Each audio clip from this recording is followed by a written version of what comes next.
el doctor Jorge Antonio Salazar. Muy buenos días. Buenos días, Edgar Delfis. Buenos días a todo el auditorio. Me da mucho gusto estar con ustedes hoy y gracias por la invitación. Siempre es un deleite poder compartir de la palabra de Dios y poder estar con ustedes. Pues la verdad es que estamos muy contentos y sabemos que el tema de hoy es un tema bien interesante, conociendo a Dios. Ese tema es así como que realmente, sería la pregunta, ¿realmente conocemos a Dios? ¿Cómo podemos conocer a Dios? Sí, Edgar, pues quiero hablarles de un grave problema en nuestro tiempo. Es un problema que yo considero una de las cosas más importantes de las que vivimos como generación, más allá de los problemas de inseguridad, más allá de los problemas de la corrupción, del calentamiento global y todas estas cosas.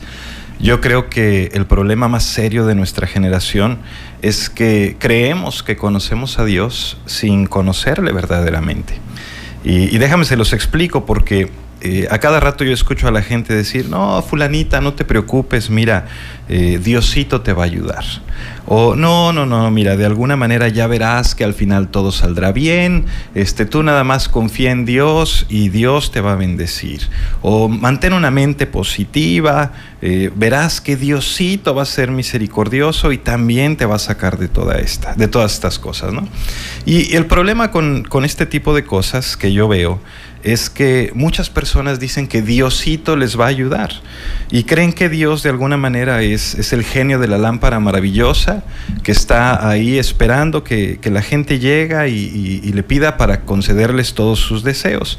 Entonces hay ese sentimiento acerca de Dios de, bueno, pues el trabajo de Dios es tener misericordia de mí, el trabajo de Dios es bendecirme, el trabajo de Dios es ayudarme porque pues Él es un Dios bueno, Él es un Dios misericordioso. Entonces siento que ese es un problema muy serio porque al pensar en esto, al pensar que Dios se va a hacer de la vista gorda en todas las cosas y que siempre nos va a sacar del apuro, dejamos de ver un problema muy importante. ¿Por qué habría Dios de ayudarte si tú te la has pasado toda tu vida en contra de Dios? Explícame por qué una persona que toda su vida se la ha pasado mandando a Dios a freír espárragos, cuando le dicen, ¿sabes qué? Tienes una enfermedad terminal, o cuando le dicen, tu marido se fue y te dejó sola con los hijos, o cuando le dicen, ¿sabes qué? Se murió un ser querido, etcétera, o estamos pasando por situaciones duras o cosas difíciles de sobrellevar, entonces creemos que por default Dios tiene que venir y tiene que ayudarnos en automático. ¿Pero por qué?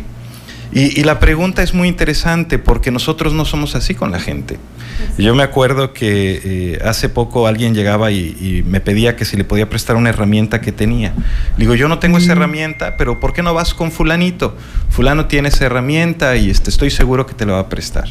Y me dice, no puedo ir con él porque pues estoy peleado con él y le he dicho un montón de cosas y pues ¿cómo voy a ir a pedirle que me preste esa herramienta? No puedo. Prefiero mejor ir y comprarla o hacer lo otro. Pero ¿por qué con Dios sí?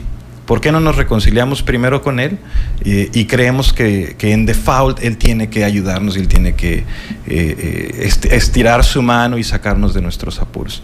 Entonces a mí me gustaría que viéramos en la palabra de Dios lo que Él tiene que decir al respecto y que podamos tener una imagen más precisa de cómo funcionan estas cosas. Es algo bien interesante porque ciertamente lo que comentas pues es lo que se vive en la cotidianidad, ¿no?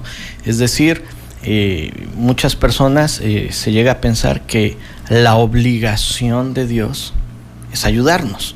Como decías, a veces se piensa como si fuera el genio de la lámpara maravillosa y que nada más le dices ayúdame y sácame de aquí, pero como tú dices, cuando nosotros ni siquiera le consideramos en nuestra vida, ¿no?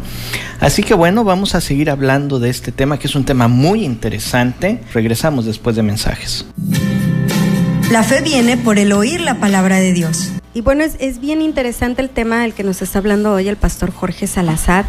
¿Somos enemigos de Dios o somos hijos de Dios? Y a lo mejor dices, no, pero si todos somos hijos de Dios, a lo mejor nos podemos llevar una sorpresa y podemos ver que somos enemigos. Entonces, hoy nos va a desarrollar este tema, nos lo está desarrollando y es bien interesante. Una de las cosas que mucha gente confunde es el hecho de que somos hijos de Dios o no. Entonces, pues todos somos hijos de Dios, todos somos hijos de Dios. Pero la realidad de las cosas es que Jesús dijo algo muy diferente. En el libro de Juan, en el capítulo 1, dice que a los que le recibieron, a los que creen en su nombre, les dio potestad de ser hechos hijos de Dios.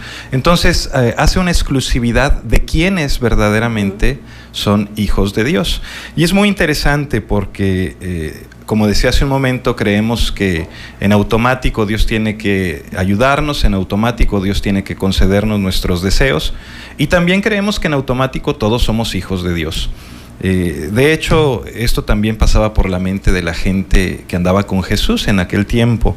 En el libro de Lucas, en el Evangelio de Lucas, en el capítulo 13, estaba Jesús enseñando y alguien viene y le dice: Señor, ¿son pocos los que se salvan? Y Jesús les contesta esto, fíjate qué interesante, en el versículo 24 le dice: esforzaos a entrar por la puerta angosta, porque os digo que muchos procurarán entrar y no podrán. Después que el padre de familia se haya levantado y cerrado la puerta, y estando fuera empecéis a llamar a la puerta diciendo: Señor, Señor, ábrenos, él respondiendo os dirá: no sé de dónde sois. Entonces comenzaréis a decir: delante de ti hemos comido y bebido, y en nuestras plazas enseñaste. Pero os dirá: os digo que no sé de dónde sois, apartaos de mí, todos vosotros hacedores de maldad. Y una de las cosas que este pasaje nos deja, cuando lo leemos, que aparte de que nos deja helados, es el hecho de que esta gente verdaderamente cree que tienen derecho a entrar al cielo. Verdaderamente dicen: Señor, pero si andábamos contigo, pero si te vimos, pero si escuchamos tus enseñanzas. Y de pronto vemos que Jesús dice: yo no sé quiénes son ustedes. En Mateo 7 les dice: no los conozco. Y el reclamo que hace Dios es un reclamo de conocer, de tener una relación, de decir, obviamente Dios todo lo sabe, Dios a todos conoce, pero el reclamo es no hay una relación entre tú y yo, porque esa relación fue interrumpida, esa relación fue quebrantada por el pecado, ¿no? Y una de las cosas que a veces nos cuesta trabajo entender es esa palabra tan dura de somos enemigos de Dios. Dice: no, yo no soy enemigo de Dios. Somos enemigos de Dios. En el momento en el que nosotros pecamos, estamos enemistados con Dios. Es lo mismo que nos dice la palabra una y otra vez. Incluso lo dice de una manera muy especial el libro de Santiago. Fíjate lo que dice: oh almas adúlteras, ¿no sabéis que la amistad del mundo es enemistad contra Dios? Cualquiera pues que quiera ser amigo del mundo se constituye enemigo de Dios. Y más adelante empieza a decir: es que ustedes, sus dioses, dice, son, déjame te lo leo, lo tengo aquí enfrente. Dice: sus dioses son el vientre, son los deseos de su carne. Codician y no tienen, y matan y arden de envidia y no pueden alcanzar, y luchan. ¿Por qué? Porque nuestros deseos están enfocados en otro lugar, están enfocados en nosotros mismos, están enfocados en lo que nosotros queremos. Entonces queremos venir a Dios con nuestros deseos, con nuestra agenda, con nuestros intereses, pero no nos interesa lo que Dios piense, no nos interesa lo que Dios tenga que decir al respecto, simplemente nos interesa que nos dé para nosotros hacer lo que nosotros queremos, ¿no? Y es algo tremendo. Nosotros lo vemos con nuestros hijos, y cuando nosotros crecíamos en nuestros hogares, pues éramos muy similares a esa misma actitud, ¿no? Le vamos a pedir un permiso a papá, pues vamos a ver si está de buenas, ¿no? Y si papá no está de buenas, mejor ni le pidas nada, porque ya sabes que va a ser no. Claro. No quiere decir que Dios cambie de estado de ánimo, que esté de buenas o esté de malas. No, Dios es un Dios bueno, Dios es un Dios misericordioso. Pero se nos olvida una parte de Dios muy importante. Dios es un Dios santo y es un Dios justo. Y en su justicia, Dios tiene que efectuar esa santidad y esa justicia, ¿no? Como esperaríamos de un juez, cuando alguien es traído ante su corte, pues sí, seguramente si ustedes pueden platicar con algún juez, te dirá cuando ve a un joven que cometió un crimen inteligente y con todo ese potencial, pues que le duele en el corazón condenarlo, pero tiene que pagar por el precio de su crimen. Si no lo hiciese así, no sería un juez justo. Y en el caso de Dios, por esa idea generalizada que hay de que pues Dios, su trabajo es perdonar, pues creemos que Dios va a pasar por alto todas nuestras faltas, todas nuestras deudas, todo nuestro pecado, todas nuestras groserías, y queremos llegar a Él cuando estamos en necesidad, ¿no? Y ahí es donde uno tiene que meter la reversa y decir, caray, ¿estoy en lo cierto? ¿Debe ser así? ¿Me explico? Sí, claro. Y ¿sabes también qué sucede, Jorge? Yo he escuchado muchas veces que dicen, bueno, yo soy hijo de Dios, ¿no? Porque me bauticé, chalala. Y bueno, no voy a la iglesia, no oro en las mañanas, pero yo tengo mi religión y sé que Dios está ahí cuando lo necesito. Y creo que es una situación muy, ¿cómo se llama? Muy común en el ser humano. Y como decías, pues ¿cómo le vas a conocer si ni siquiera has tenido una intimidad con Él, ¿no?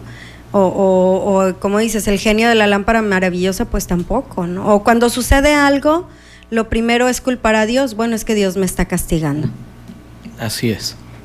Sí, y me gustaría mucho que pudiéramos ver lo que Jesús explicó acerca de esto, porque damos por hecho que cuando vamos a una iglesia, o cuando vamos a misa, o cuando vamos a un círculo de lectura bíblica, o qué sé yo, pues ya estamos bien con Dios. Damos por hecho que si hacemos cosas buenas, que si ayudamos a los pobres, que si somos desprendidos con nuestros recursos, pues que ya estamos bien con Dios.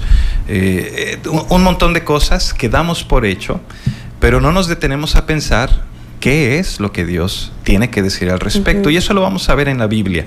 Jesús habló mucho acerca de esto, y me gustaría hablar un poquito más acerca de los ejemplos que Él nos puso. Y bueno, de esto pues vamos a seguir después de mensajes. Sin embargo, yo creo que algo que has comentado, Jorge, es muy cierto. Muchas personas yo he escuchado decir, pues es que yo soy bueno, yo no miento, yo no robo, yo no estafo, yo no le soy fiel a mi esposa, pero simplemente no quiero saber nada de Dios.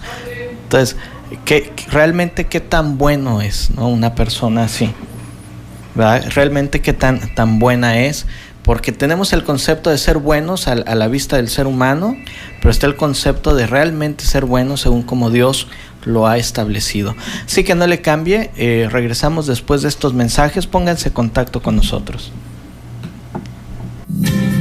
No te conformes, transforma tu manera de pensar. Y bueno, estamos platicando con el doctor en teología, el pastor Jorge Antonio Salazar. Él es pastor titular en La Paz de Cristo, aquí en la ciudad de La Paz. Y estamos hablando de un tema bien interesante: hijos o enemigos de Dios. ¿Qué somos? Así es, Edgar. Pues si me lo permites también hacer una invitación a tu auditorio. Durante este mes y el mes que entra vamos a estar dando una serie de enseñanzas de las parábolas de Jesús ahí en la iglesia La Paz de Cristo en Sonora, entre Altamirano y Ramírez. Y lo que hacemos precisamente es abrir las escrituras y estudiar lo que dice la Biblia con detalle. Antes del corte les platicaba que tenemos nuestras ideas, Perdón que te interrumpa, pero ¿y a qué horas es y cuándo? Los domingos a las 11 de la mañana, así es. Ok, domingos 11 de... Déjame te platico una breve anécdota. Bueno, te la platico luego.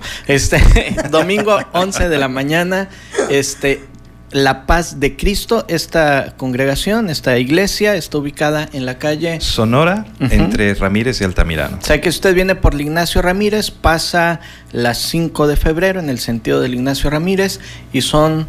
Es la 5 de febrero, la Cuauhtémoc y luego es la Sonora. Es la segunda calle, usted da vuelta a su izquierda, que es la Sonora. A media cuadra ahí está La Paz de Cristo, domingos 11 de la mañana. Así es, les vamos a recibir con mucho gusto.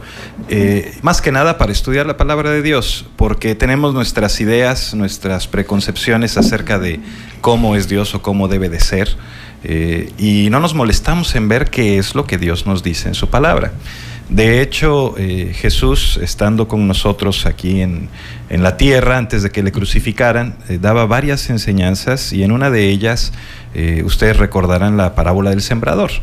Habla de 4 casos en los que se siembra la palabra, Pero de esos 4 casos, y nos dice, bueno, cae la semilla junto al camino, cae la semilla en pedregales, cae la semilla entre espinos y cae la semilla en buena tierra.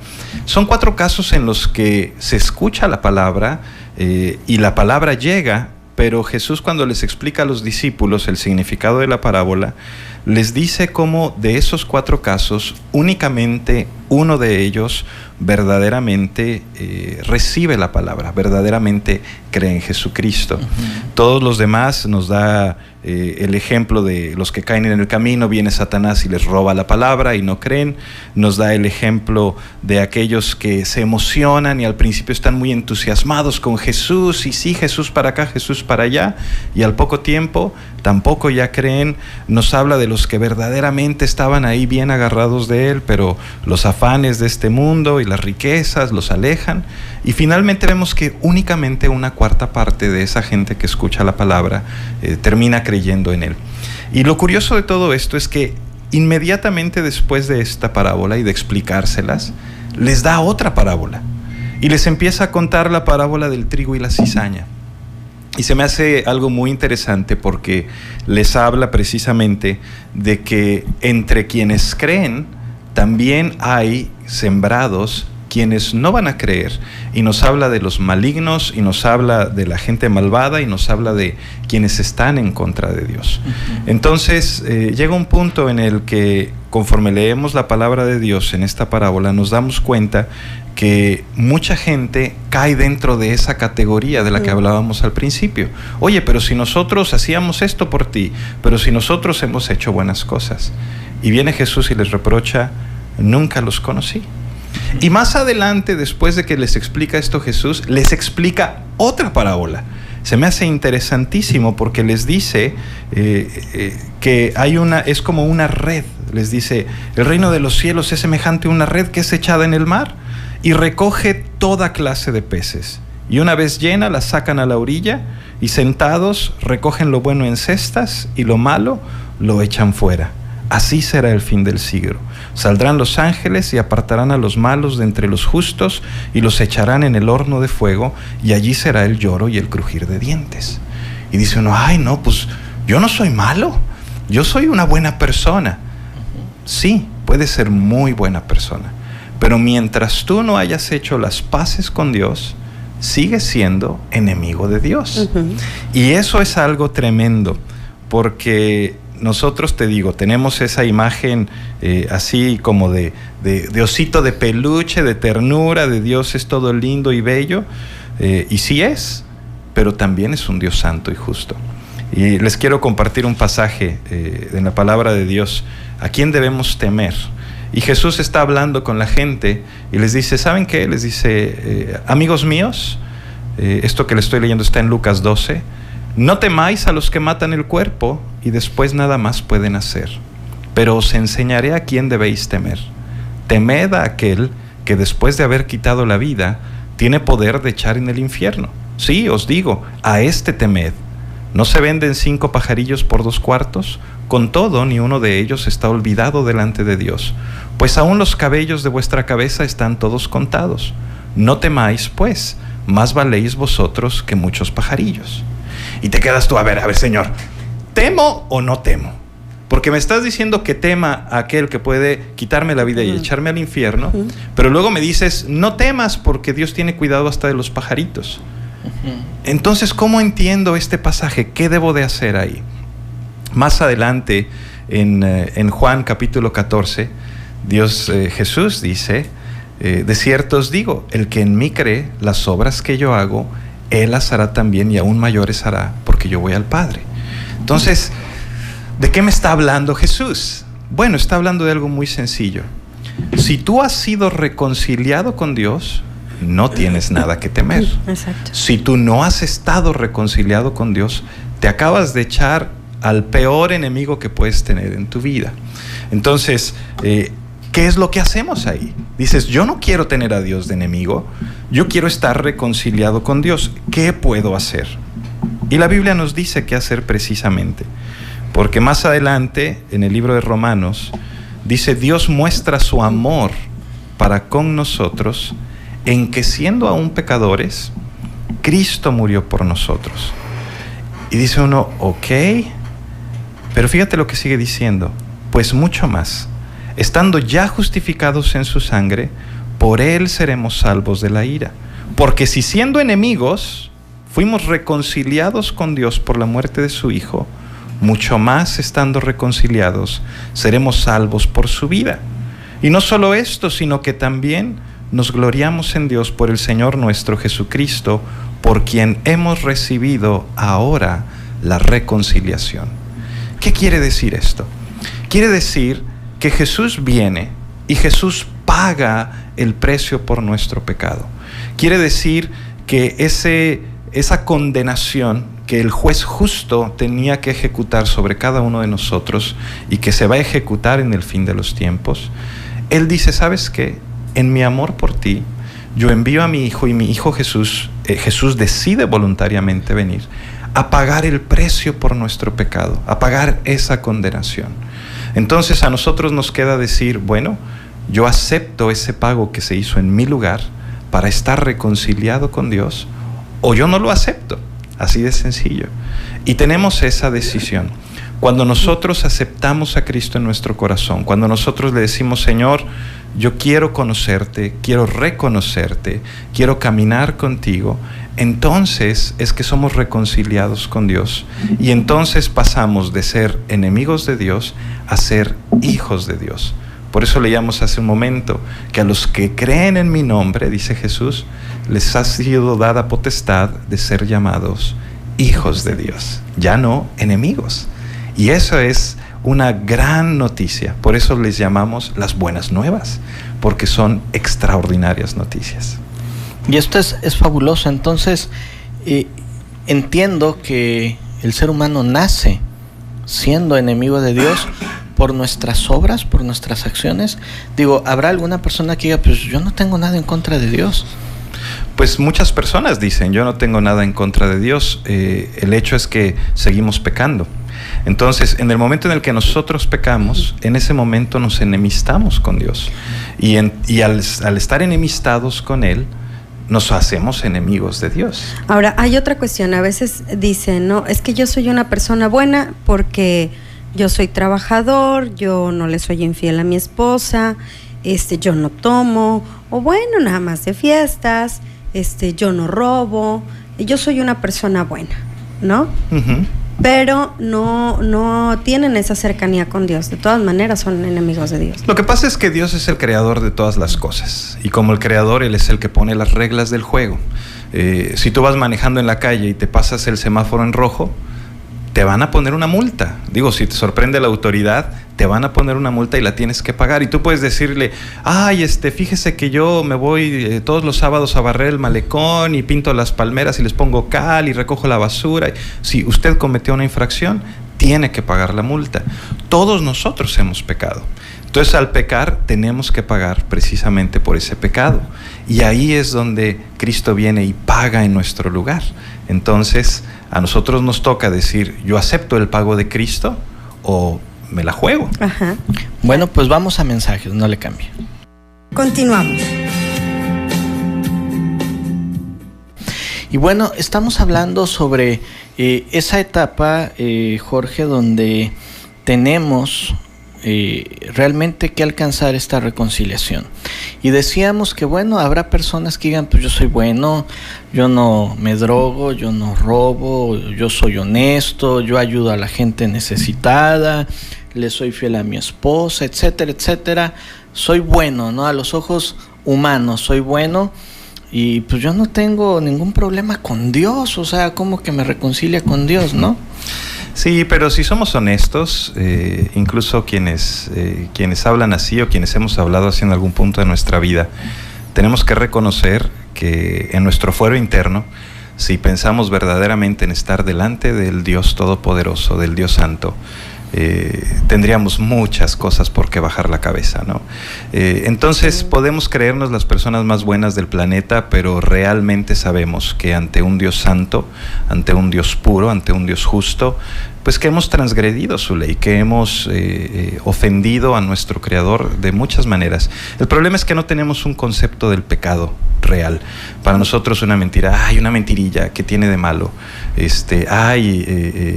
Tuve malos deseos o malos pensamientos, o qué sé, pues ¿qué tiene? No le hago daño a nadie. Entonces no dimensionamos correctamente lo que el pecado es para Dios. Pero lo bonito de todo esto es que en nuestra ignorancia y en nuestra incapacidad de dimensionar lo terrible que es nuestro pecado realmente, Dios extiende su misericordia y Dios dice, mira, hijo, te doy la salida, te doy la puerta, te ofrezco la salvación, te ofrezco mi perdón. Dice la palabra de Dios que si nosotros confesamos nuestro pecado, Él es fiel y justo para perdonarnos y limpiarnos de toda maldad. Nos está hablando de venir a Dios, de confesar nuestro pecado con Él. Volviendo a Jesús, las mismas palabras de Él, dice, a cualquiera que me confiese delante de los hombres, yo también le confesaré delante de mi Padre que está en los cielos. Y también dice, y cualquiera que me niegue delante de los hombres, yo también le negaré delante de mi Padre que está en los cielos. Pero aquí hay algo bien interesante. ¿Cómo hacemos esto? ¿Cómo puedo yo reconciliarme con Dios? Decíamos al principio, ¿cómo le vas a pedir a tu enemigo algo si estás enemistado con él? Bueno, Dios ha dado el primer paso. Él es el que se ha acercado en su reconciliación, Él es el que ha abierto la puerta, Él es el que ha comenzado el diálogo y Él es el que nos dice, hey, aquí estoy, te extiendo mi mano, si tú crees en mí, si tú vienes a mí, yo me acercaré a ti y yo te transformaré. Y cuando nosotros venimos en oración y decimos, Señor, perdóname de mis pecados, me arrepiento delante de ti, quiero conocerte, quiero caminar como tú mandas, quiero alcanzar los propósitos que tú tienes para mi vida, porque lo que he estado haciendo hasta hoy no me ha funcionado. Claro. Pero tú eres Dios, tú sabes qué es lo que más me conviene. Dios entonces nos transforma. Y dice la Biblia algo muy interesante. Te voy a leer 2 Corintios 5:17. Dice, de modo que si alguno está en Cristo, nueva criatura es. Las cosas viejas pasaron, he aquí, todas son hechas nuevas. Y todo esto proviene de Dios, quien nos reconcilió consigo mismo por Cristo y nos dio el ministerio de la reconciliación. Que Dios estaba en Cristo reconciliando consigo al mundo, no tomándoles en cuenta a los hombres sus pecados, y nos encargó a nosotros la palabra de la reconciliación. Así que somos embajadores en nombre de Cristo, como si Dios rogase por medio de nosotros. Os rogamos en nombre de Cristo, reconciliaos con Dios. Al que no conoció pecado, por nosotros lo hizo pecado, para que nosotros fuésemos hechos justicia de Dios en él. Y yo creo que lo que acabamos de escuchar en la palabra de Dios es una invitación fuerte y es una invitación profunda y sincera de parte de Dios, de que nosotros nos reconciliemos con Él. Nos dice, Dios ya dio ese paso, Dios ya extendió su mano, Dios ya vino y se hizo hombre y murió en la cruz por nosotros. Nos toca a nosotros responder en arrepentimiento, en reconciliación. Así es de que si alguno de las personas que nos están escuchando en casa o en el trabajo sienten en su corazón ese deseo de reconciliarse con Dios, yo quiero invitarte a que hagas una oración conmigo. Y es algo muy sencillo, es hablar con Dios, es pedirle a Dios lo que Él nos dice que hará en su palabra a todos aquellos que creen en Él. Vamos a pedirle al Señor que nos reconcilie con Él. Vamos a orar. Padre, te damos gracias esta mañana por tu palabra. Señor, queremos pedirte que nos reconcilies contigo. Primeramente, Señor, pedirte perdón por nuestro pecado.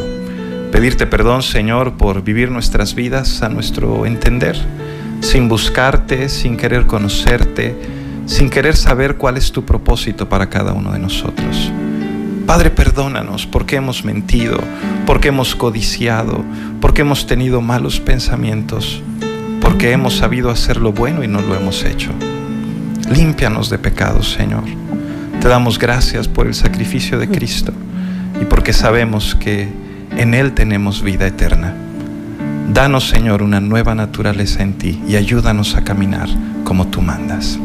En el nombre de Jesús.